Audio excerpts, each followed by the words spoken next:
bienvenue dans ce nouveau vlog lecture. Je vous retrouve aujourd'hui pour vous présenter déjà quelques lectures parce que j'en ai terminé quelques-unes, j'en ai également une en cours. Vous n'allez pas être surpris parce que c'est une que j'ai piochée dans le vlog où je tirais mes lectures au sort. Alors je vais vous présenter déjà un petit graphique que j'ai lu récemment parce que je l'ai acheté et lu directement le même jour. C'est le tome 10 de la saga Made in Abyss de Akihito Tsukushi, donc qui est sorti chez les éditions Ototo. C'est une série que j'adore, j'attendais ce tome 10 avec une impatience de dingue parce que normalement il devait sortir en début d'année, il n'a pas arrêté d'être repoussé. Tous les mois il était repoussé, donc je suis enfin heureuse de l'avoir en ma possession. En plus de ça, la couverture est trop belle, j'adore les couleurs, le bleu, rose, violet là, j'aime trop.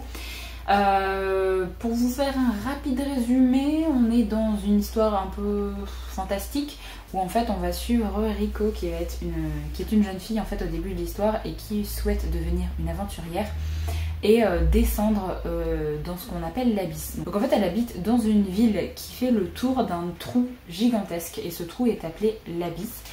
Et les aventuriers descendent en fait dans cet abysse pour aller rechercher des ressources ou pour aller rechercher des choses de l'ancien monde, on va dire, donc des objets. Et l'abysse c'est quelque chose d'assez dangereux parce que au plus vous descendez dans l'abysse, au plus il y a des monstres qui peuvent vous attaquer, vous tuer, et vous avez également une sorte de malédiction qui est amenée à mesure des étages que vous descendez en fait dans l'abysse. Des malédictions que je vous laisse découvrir, mais au début ça va et en fait au plus vous descendez, au plus c'est extrêmement compliqué, voire très très mortel. Donc on va suivre un petit peu les péripéties de Riko. Et en fait elle va partir dans une sorte de quête puisque Riko n'a plus sa maman. Sa maman est portée disparue parce qu'elle-même était une aventurière. Et en fait on va suivre un petit peu cette histoire dans cette série. J'aime beaucoup, beaucoup trop. On peut penser vraiment que c'est une série très jeunesse, peut-être assez marrante, avec de l'aventure. Alors de l'aventure vous allez en avoir, il y a des passages assez drôles aussi parce qu'on suit des jeunes enfants. Mais c'est une série extrêmement dure avec des passages très compliqués, des moments qui m'ont fait pleurer, des choses gore. Voilà, beaucoup de choses assez dures, vraiment c'est très très sombre dans cet univers. Plus de ça, au niveau de la mise en page, j'aime vraiment beaucoup parce que c'est tout grisé comme ça. Donc j'essaie de ne pas vous montrer parce que c'est un tome 10 et que je prends au milieu du tome. Mais vraiment tout est grisé, c'est un peu noir, c'est beaucoup trop joli. Vraiment, j'aime beaucoup trop les dessins, je trouve ça magnifique, c'est un format assez grand, en plus c'est plus grand qu'un manga normal. Donc voilà, je préviens d'avance, l'auteur a un kink particulier si vous enlevez la jaquette. Des fois il y a des dessins dérangeants sur la couverture. Je ne sais pas pourquoi l'auteur fait ça, parce qu'il n'y a pas ça dans le manga, mais je préviens, vraiment je préviens, il y a certains dessins sous la jaquette, je vais vous montrer ici, mais il y a certains dessins sous la jaquette qui sont très très dérangeants et je comprends pas pourquoi l'auteur fait ça. Voilà. Sinon j'aime toujours autant et j'ai hâte d'avoir la suite, mais bon on a tellement attendu de mois et de mois pour avoir ce tome 10 que le tome 11 je suis voilà, je suis sûre qu'on va l'avoir fin 2023 voire 2024, donc voilà.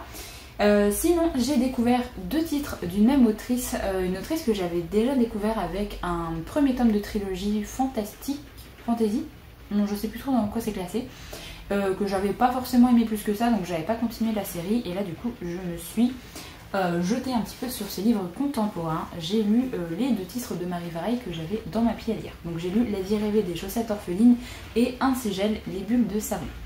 Je vais commencer avec celui que j'ai le moins aimé, qui est La vie rêvée des chaussettes orphelines. Dans cette histoire, on va suivre Alice qui en fait habitait aux États-Unis et va arriver en France. Et elle est à la recherche d'un travail. On ne sait pas grand chose de Alice, on sait juste qu'elle prend des médicaments parce qu'elle va pas forcément très très bien. Qu'elle est très très anxieuse et qu'elle a notamment un bracelet qui lui est très cher et elle se focalise dessus quand vraiment elle a comme une crise de panique qui arrive pour essayer de se calmer.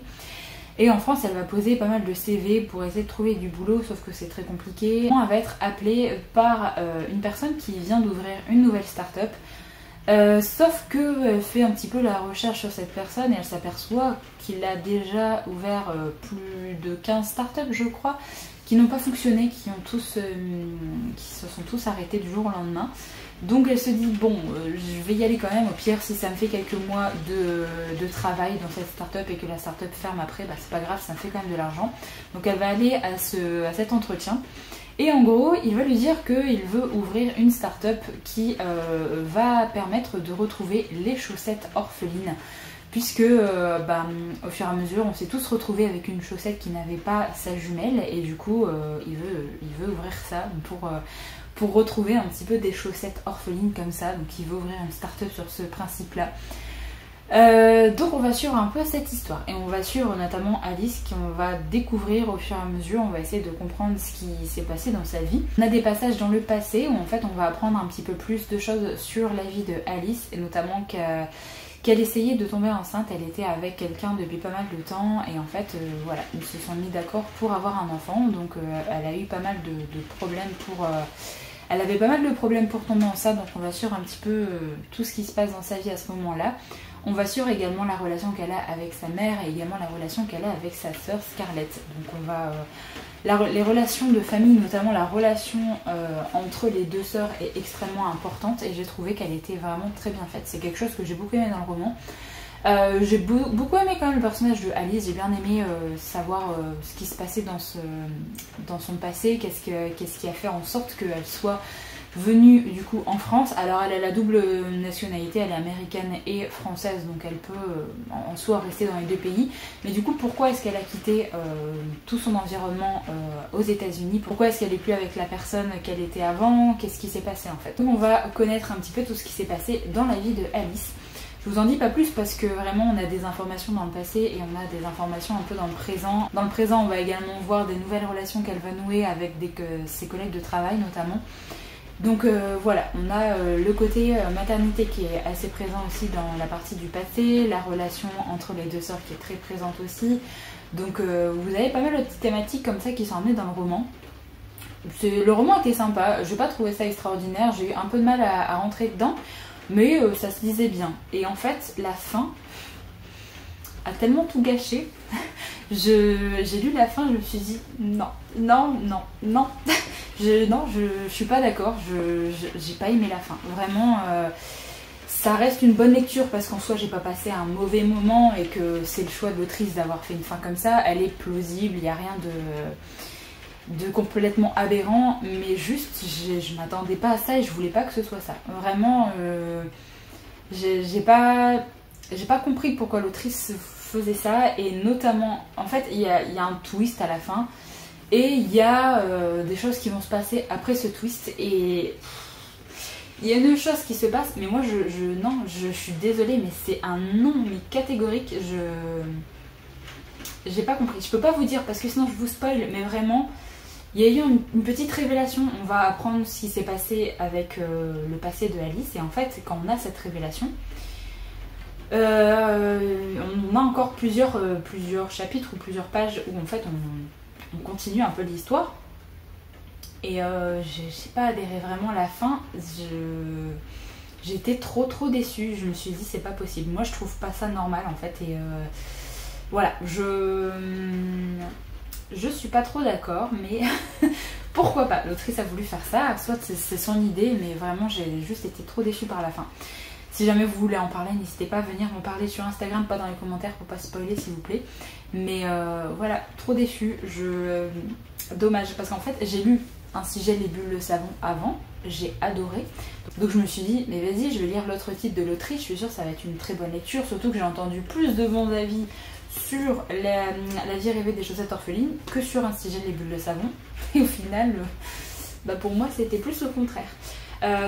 Puisque dans cette histoire ici, en fait, le thème de la maternité est le thème principal du roman. Donc je tiens à prévenir, c'est pas quelque chose qui m'attirait plus que ça quand j'ai vu la thématique du roman, mais je me suis dit pourquoi pas, j'ai vu quand même de bons avis, c'est une autrice que j'ai envie de découvrir, donc on va se laisser tenter, on va découvrir ce titre. Déjà il est moins long, enfin après il est en grand format, donc je sais pas trop ce que ça donnera en poche, mais j'ai trouvé moins long et un peu plus rythmé du coup que La vie rêvée des chaussettes orphelines. Je trouve qu'il traîne un petit peu en longueur.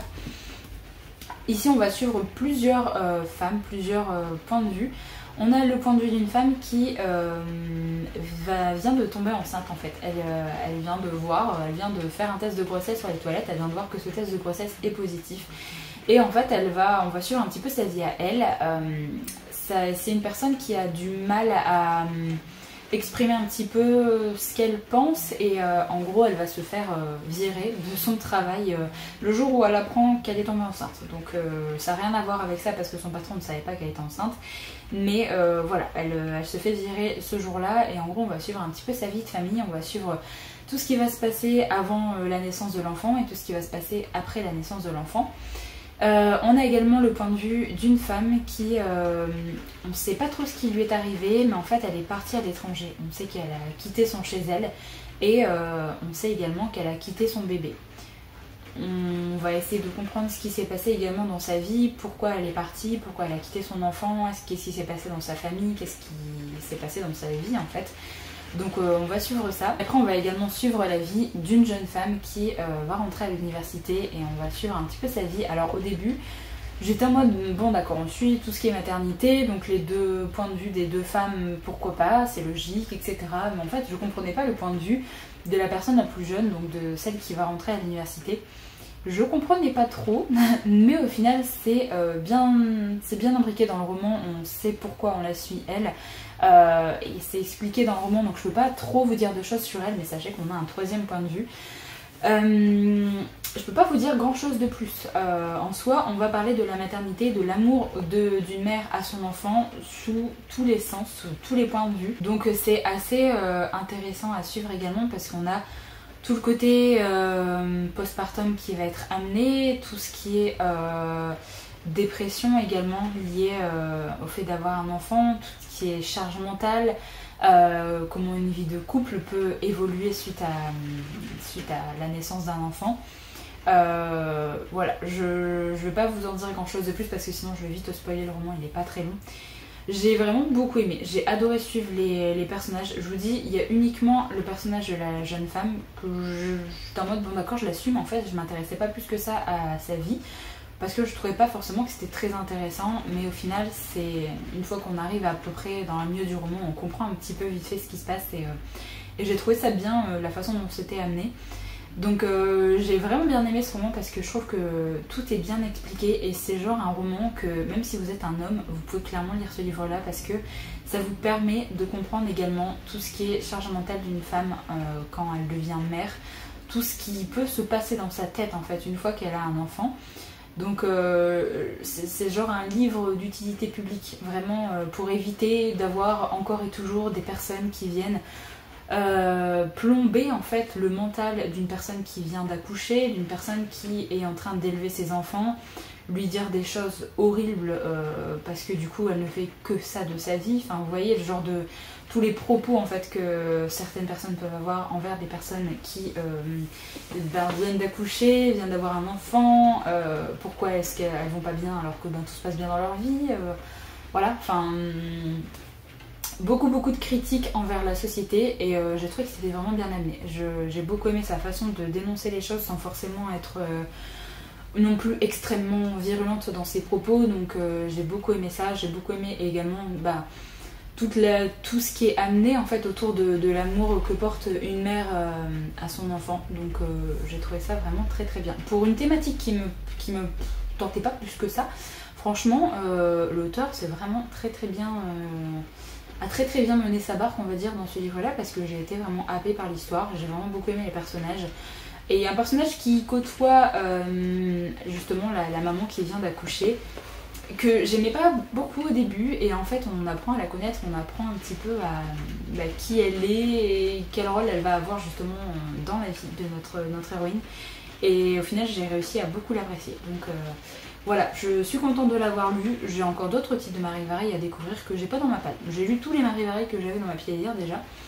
Donc voilà, pour cette petite découverte, j'avais très envie de lire des contemporains, donc c'est chose faite. Mais petite déception quand même pour la vie rêvée des Josettes orphelines parce que j'arrive toujours pas à me remettre de cette fin. Je me suis également écouté une lecture audio qui n'est autre que le 3e tome de la saga Les Enquêtes d'Anna Swanson de Joanne Fluke. Donc c'est Meurtre et Muffin aux myrtilles. C'est une saga de Cozy Mystery, je voulais avancer un petit peu dans cette série également, j'avais mis ce tome 3 dans ma pile à lire automnale. Donc maintenant c'est chose faite, je l'ai découvert.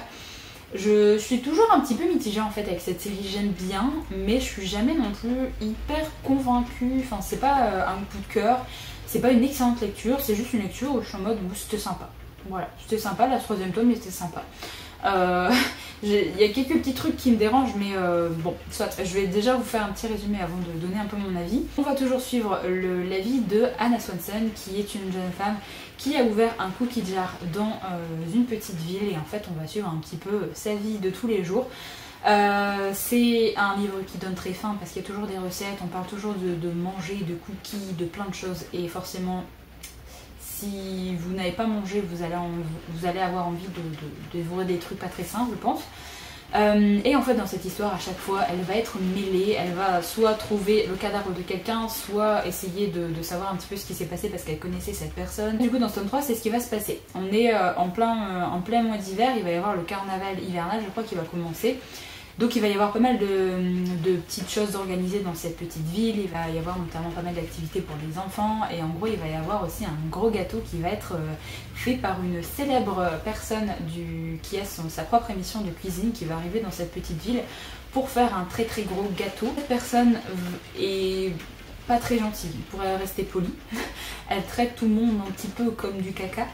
Et en gros on va suivre un petit peu ce qui va se passer quand elle va arriver dans cette ville. Heureusement la camionnette qui devait rapporter le gros gâteau pour la fête je crois a eu un accident, quelque chose comme ça. Le gâteau en fait c'est complètement effondré à terre, donc il faut refaire un gâteau pour la fête. Forcément on va demander à Anna Swanson si elle peut prêter son commerce pour que cette célèbre cuisinière vienne dans sa cuisine pour faire le fameux gâteau, parce qu'elle a des fours professionnels, donc forcément c'est plus pratique pour elle d'aller dans un milieu professionnel. Donc Anna Swanson va finir par accepter pour le bien un petit peu de sa ville. Et en gros, le matin, quand elle va revenir dans son commerce, elle va trouver le cadavre de cette célèbre cuisinière. Et du coup, on va suivre un petit peu cette enquête. Qui a pu faire ça? Pourquoi on a fait ça? Pourquoi on l'a tuée alors qu'elle vient juste de venir dans cette ville? Après, elle n'était pas aimée de beaucoup de monde, donc il y a pas mal de suspects, pas mal de personnes qui ne l'aiment pas. Donc on suit un petit peu cette enquête, c'était assez sympathique, j'ai bien aimé suivre l'enquête, j'aime plutôt bien suivre Anna Swanson en soi. Un petit duo avec sa sœur qui est amenée, qui est assez chouette, j'aime plutôt bien un petit peu leur relation entre sœurs. Par contre la mère de Anna Swanson je l'aime pas trop, vraiment, je la trouve assez insupportable. Il y a une petite romance également, Anna Swanson a son cœur qui chavire entre deux hommes. Donc voilà, on suit un petit peu ça depuis le début de cette saga, donc on va suivre la nouvelle enquête dans ce troisième tome. J'aime bien en fait suivre un petit peu ces enquêtes, ça se dévore, hein, vraiment les titres sont pas très gros. Mon problème c'est juste que au bout d'un moment il y a trop de personnages, des fois il y a trop de nouveaux personnages et en fait on parle de personnes, je sais même plus qui c'est. Tellement il y a trop de personnages d'un coup, je trouve que pour des enquêtes de Cozy Mystery comme ça, moi j'aime bien par exemple les enquêtes d'Elila et Samson dans Les Détectives du Yorkshire, parce qu'on reste dans cette petite ville et on apporte les personnages vraiment petit à petit dans les enquêtes, et donc on sait vraiment de qui on parle quand on désigne quelqu'un. Là je trouve que des fois en fait on parle très peu de quelqu'un et en fait on reparle de lui après sans forcément nous redire qui c'est, et du coup je suis assez paumée au niveau des personnages, donc c'est juste ça qui me saoule un petit peu, c'est que des fois je suis paumée. Mais sinon c'était très chouette, je pense que je découvrirai les autres tomes en audio aussi parce que c'est des petites écoutes très sympathiques où on n'a pas forcément besoin d'être très concentré pour écouter ces livres audio. Donc voilà pour ma petite écoute du tome 3, c'est pas ma série de Cozy Mystery préférée mais ça s'écoute quand même relativement bien. Enfin je commence à avoir mal à la gorge donc je vais bientôt terminer avec ce début de vlog. Je voulais juste vous présenter ma lecture en cours toujours, qui est Un royaume de chair et de feu de Jennifer L.A. Mantwood. J'ai pas de temps avancé que ça parce qu'il est gros, j'ai du mal à le prendre partout, donc là j'ai lu 205 pages sur les 700 et quelqu'un, il fait 760 pages. Donc il me reste encore 500 pages à lire, voilà, j'avance tranquillement. Pour l'instant, je vous avoue que pendant 200 pages, c'est pas passé grand chose. On a quelques informations sur les personnages, mais en soi, ça se passe pas forcément beaucoup de choses. Donc j'espère que ça va un peu s'accélérer au niveau du rythme. Ça se lit bien parce que c'est du Jennifer L.A. Mantwood, voilà, ça se lit bien, c'est sympathique, mais pour l'instant sans plus. Donc j'avance tranquillement dans cette lecture et je vous en reparlerai quand je l'aurai bien avancé, voire terminé. J'aimerais bien vous en parler dans ce vlog quand même, parce que de toute façon je vais pas le mettre en ligne cette semaine, je vais mettre en ligne la semaine d'après. Donc je vais peut-être normalement avoir le temps de finir enfin cette grosse briquette. Donc voilà, je vous laisse ici pour ce début de vlog et je vous retrouve du coup très vite pour vous donner mon avis peut-être final sur le Jennifer la Main Route et pourquoi pas sur un autre livre potentiellement. Je vous retrouve pour vous donner mon avis final sur le Jennifer la Main Route que j'ai terminé et pour clôturer ce vlog parce que j'ai déjà bien parlé la dernière fois. J'ai donc terminé cette énorme briquette. Et franchement, ça n'a pas été une lecture extraordinaire. J'avais vu pas mal d'avis disant que c'était un titre qui était mieux que le premier tome, mais vraiment je me suis ennuyée. En fait, ça a été le mot de ce livre-là, c'est que je me suis ennuyée pendant tout le roman. Pendant les 500 premières pages, je vais pas vous mentir, il y a eu 2 mini-scènes d'action. Pendant 500 pages, ils sont restés à un endroit pendant très longtemps. Ça tournait en rond, on suivait les personnages. Alors oui, on avait des informations sur les peuples, sur les personnages, un petit peu sur le passé, mais clairement c'était trop long. C'est juste on suit les pensées de Poppy, en fait on va voir ce qui se passe, elle apprend à connaître les gens et en fait elle pense à sa relation et du coup ah là là, elle va penser à ses premiers émois amoureux et en fait c'est ça pendant quasiment 500 pages. Je veux bien que ce soit une romantécie et que la romance est extrêmement importante, mais elle était quand même pas palpitante. Donc au final, j'avais beaucoup de mal en fait avec ce deuxième tome aussi. L'univers est sympa, mais vraiment ça traîne beaucoup trop en longueur. Là clairement, vous pouvez enlever au moins 400 pages à ce livre-là.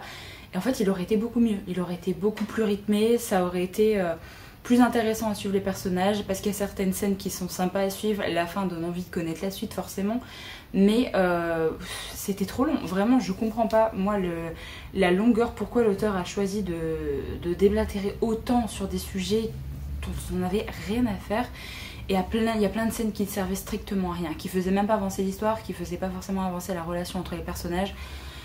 Donc ouais, c'était beaucoup trop long et je suis contente de l'avoir terminé. Il m'a duré quand même vachement de temps. Je lirai la suite parce que j'ai envie de savoir vers quelle direction ça va partir et il me semble que les titres en VO sont quand même un peu plus courts que là ce deuxième tome. Donc j'espère que l'auteur va avancer un petit peu, surtout que là ils viennent d'arriver à un endroit, enfin, après tout ce tome ils viennent d'arriver à un endroit. Donc j'ai hâte qu'on découvre un peu plus de choses sur ce lieu, sur les gens qui y habitent, etc. Donc voilà. Je vous mettrai ma vidéo où je parle du premier tome si jamais vous voulez un résumé du premier tome, mais là je suis tellement dépitée que j'ai pas trop envie de le faire. En plus ça risque de spoiler parce qu'il y a des choses qui arrivent assez tard dans le premier tome et j'ai peur de trop en dire. Mais ouais, lecture vraiment mitigée. Je lui ai mis 2,5 sur 5 je crois sur Goodreads parce que c'était trop long, lent et pas forcément intéressant à part la toute dernière partie où il se passe un peu plus de choses, où il y a un peu plus d'action. Mais clairement ça méritait pas d'avoir 760 pages de ça quoi, clairement, avec surtout 500 pages de vide où il se passait quasiment rien. Donc voilà, j'adore cette autrice, mais là vraiment, pour l'instant, ces 2 tomes de fantasy, ça n'a pas été une franche réussite. Hein. Le premier, c'était sympa, il y avait des choses qui m'ont pas forcément plu, mais ça se disait, mais là, clairement, c'est juste qu'il n'y avait pas assez de contenu pour faire autant de pages. Il n'y avait pas assez de péripéties, pas assez d'action, pas assez d'éléments, en fait, pour nous faire... pour être happé, en fait, jusqu'à la fin du récit. Moi, clairement, ça a été pénible, hein. Clairement, de le terminer, à un moment donné, je me suis dit, est-ce que vraiment je le continue ou pas ? Je me suis dit bon, c'est quand même une autrice que j'aime bien, j'ai envie de voir un peu dans quelle direction ça va passer et je me suis dit ils vont enfin finir par arriver à cet endroit. Au bout d'un moment, ça fait depuis le début du tome, ils disent qu'ils vont aller à cet endroit, ils y sont toujours pas. Au bout de 760 pages, c'est bon, on y est. Donc voilà, genre c'est très compliqué de ne pas lâcher, je trouve, au cours de cette lecture, mais à voir le niveau du tome 3. On verra. C'est uniquement pour cette autrice vraiment que je continue parce que sinon je pense que j'aurais abandonné tellement c'est très lent. Ensuite je vais rapidement vous parler d'une série que je suis en train de me refaire en audio. C'est une série d'urban fantasy, j'avais très envie de la continuer sauf que je l'ai lu il y a tellement longtemps. J'avais très envie de la reprendre depuis le début et là du coup je me suis fait le premier tome en audio et je suis en train d'écouter le deuxième tome également en audio qui est donc Rebecca Keane. Donc le premier tome c'est Traqué et le deuxième tome c'est Pacte de sang donc de Cassandra O'Donnell. C'est une série d'urban fantasy française, vu que Cassandra O'Donnell est française. Donc c'est une série que j'avais lue il y a moins 5 ans, quelque chose comme ça, que je l'avais commencé, je crois.